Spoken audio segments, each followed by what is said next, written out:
Assalamualaikum warahmatullahi wabarakatuh. Apa kabar kalian hari ini? Semoga selalu sehat dan tetap semangat ya. Hari ini kita masuk di bab selanjutnya, yaitu tentang bioteknologi. Pernahkah kalian mendengar kata bioteknologi? Oke, sebelum kita lanjut ke penjelasan berikutnya, sekarang coba kalian perhatikan produk makanan berikut ini. Nah, kalian tahu nama-namanya? Coba kalian sebutkan. Ada tempe, oke. Lalu ini adalah oncom, lalu ada tape singkong, ada tauco, ada kecap, ada Yakult, ada yogurt, dan keju. Sekarang, apa ya hubungan produk-produk makanan ini dengan bioteknologi? Yuk kita simak penjelasan berikutnya.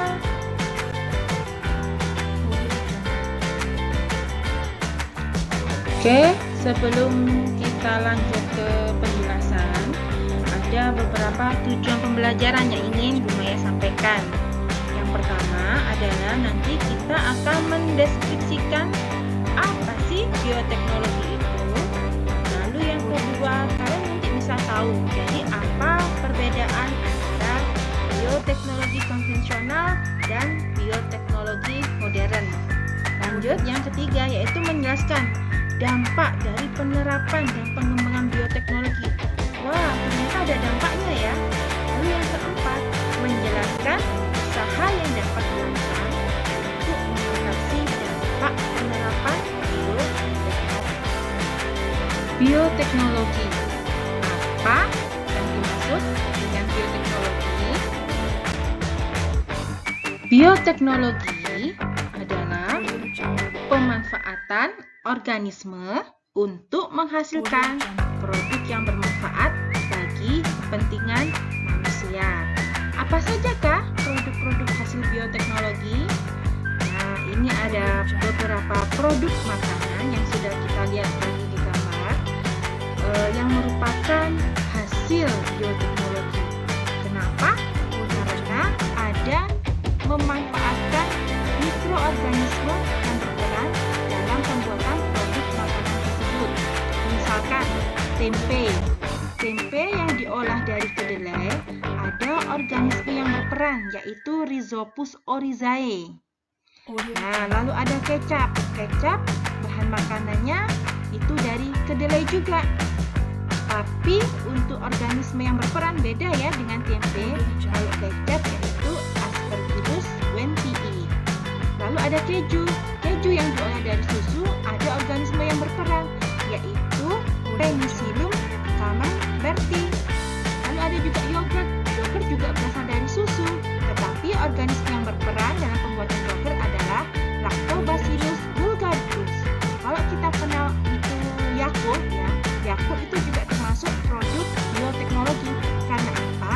Karena ada mikroorganisme yang berperan dalam pembuatan Yakult, yaitu Lactobacillus casei.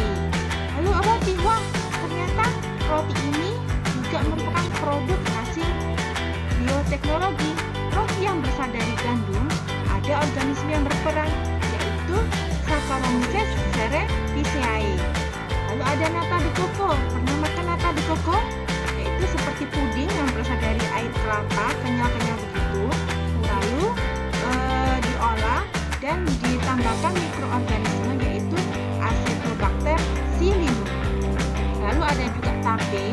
Kalau kalian tahu tape singkong, nah itu organisme yang berperan adalah Saccharomyces cerevisiae. Lalu ada brem. Nah, pernah makan brem? Rasanya kayak kecut-kecut, lumer ya. Itu berasal dari beras ketan.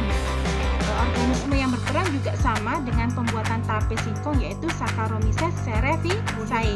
Lalu ada juga oncom. Jadi oncom itu seperti tape, seperti tempe, tapi bahan bakunya beda ya. Kalau tempe dari kedelai, nah kalau oncom itu berasal dari kacang tanah. Organisme yang berperan yaitu Neospora rasa. Lalu ada minuman anggur yang dari buah anggur. Itu organisme binatang, yaitu Saccharomyces ellipsoideus.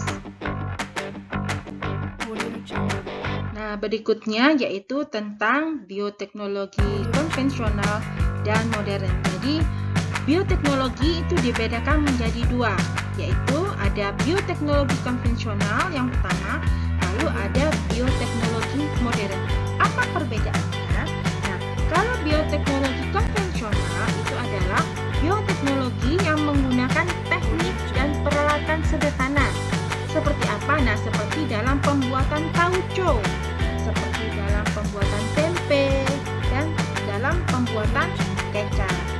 Nah, kalau bioteknologi modern yaitu bioteknologi yang menggunakan teknologi canggih dan dipengaruhi atau memanfaatkan ilmu-ilmu seperti mikrobiologi, biologi sel, biologi molekuler, biokimia, dan genetika. Contoh produk dari bioteknologi modern antara lain yaitu insulin. Jadi insulin itu adalah sebuah obat yang mana diproduksi untuk penderita diabetes. Lalu ada bayi tabung. Nah, bayi tabung itu juga merupakan hasil dari bioteknologi modern. Lalu ada cloning. Cloning hasil dari dihasilkanlah domba Dolly. Jadi domba Dolly itu dulu terkenal karena merupakan produk bioteknologi modern yang mana mengkloning domba lain sehingga terbentuklah domba Dolly.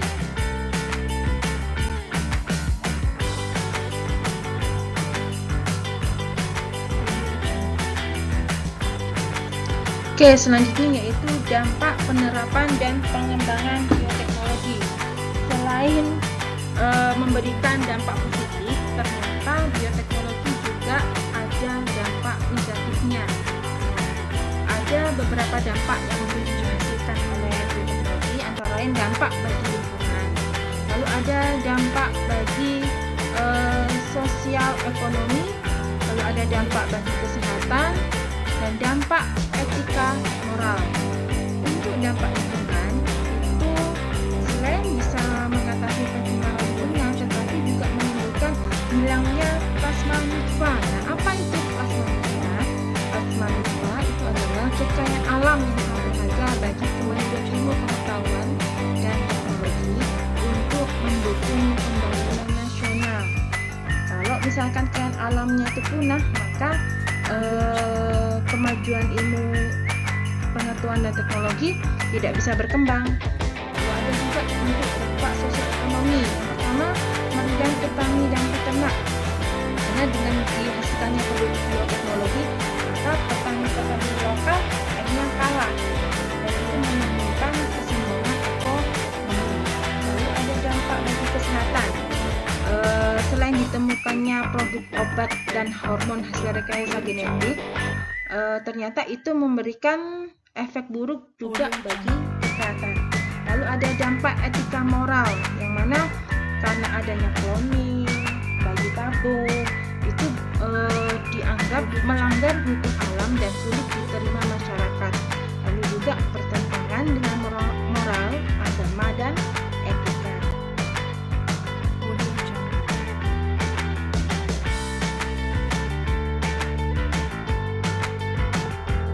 Nah, untuk mengatasi dampak penerapan bioteknologi, ada beberapa cara yang bisa dilakukan. Yang pertama yaitu mengelola limbah atau air limbah dengan baik dan benar agar tidak mencemari lingkungan sekitar.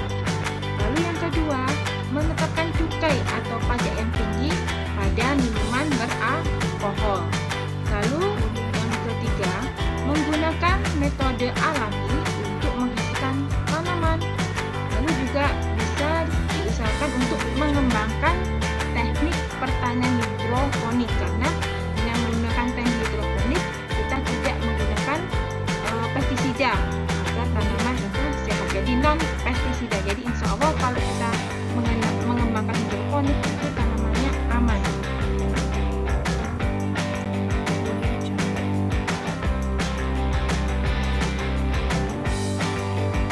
Oke. Apa saja yang sudah kita pelajari hari ini tentang bab bioteknologi? Nah, yang pertama adalah kita tadi sudah menjelaskan pengertian bioteknologi. Nah, Jadi bioteknologi itu adalah memanfaatkan organisme untuk menghasilkan produk bagi kepentingan manusia. Lalu kita ada dua, bioteknologi konvensional dan modern. Lalu yang ketiga adalah apa saja dampak dari penerapan dan pengembangan bioteknologi. Lalu yang keempat adalah bagaimana usaha mengatasi dampak bioteknologi. Oke, sekian dari Bu Maya. Terima kasih dan jangan lupa dibuka ya untuk tugas.